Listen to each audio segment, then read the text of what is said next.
I was 30 years young when I was diagnosed. I was nursing my 8-month-old son when I found the lump. After a lumpectomy, 6 months of biweekly chemotherapy, and 7 weeks of daily radiation, I thought I was ready for this new normal that all those books talk about. But just 3 months later, they found multiple lesions in my bone in addition to a recurrence in my breast. Victoria's Secret likes to proclaim that they have the $1 million bra. Well, I have the $1 million body, at least according to my insurance explanation and benefits that I get. In the past 5 years, I've had 2 lumpectomies, an oophorectomy, a bilateral mastectomy, 17 different kinds of treatment, including anti-hormonal, chemotherapy, targeted therapy, and radiation to 6 different areas of my body. The cancers continued to spread to my bones and my liver. Ironically, as my body has become more scarred and mutilated, my spirit and my sense of self-worth have become stronger and more empowered. The body is just a vessel.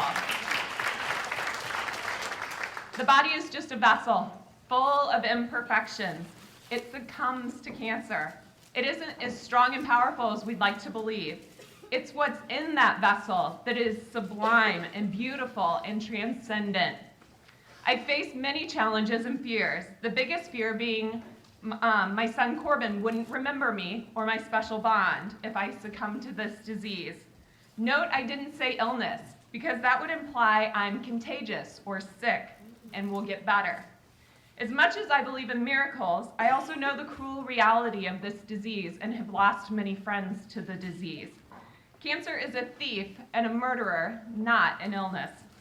I've become a hospital hussy, going for second opinions in St. Louis, Houston, here in Chicago, and Indianapolis, searching for answers and hoping to meet my dream man, Ned. Hearing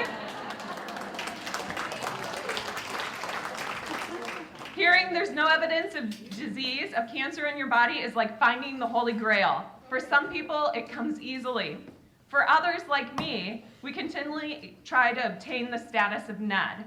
We stalk him incessantly, yet never quite find him. When I was diagnosed stage 4, I knew there was no stage 5, so I decided to live my life as stage thrive.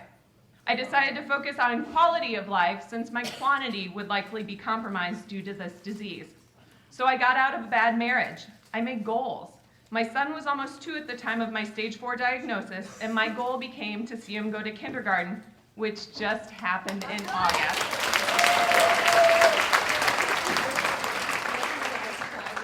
I have goosebumps, sorry. When statistically I should have been dead, I left my dream job as an academic advisor, and instead of focusing on dying, I decided to make a bucket list to concentrate on accomplishing my greatest dreams. What unfolded became the Magic 7 of 2011.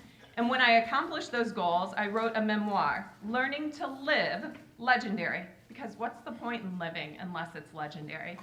I am honored to be here among so many other legendary men and women, and I am privileged to introduce a legendary woman in herself, Dr. Patricia Stig.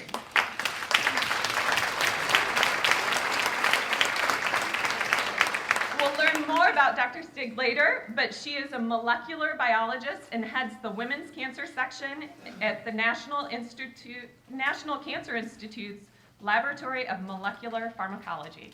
Welcome, Dr. Stig.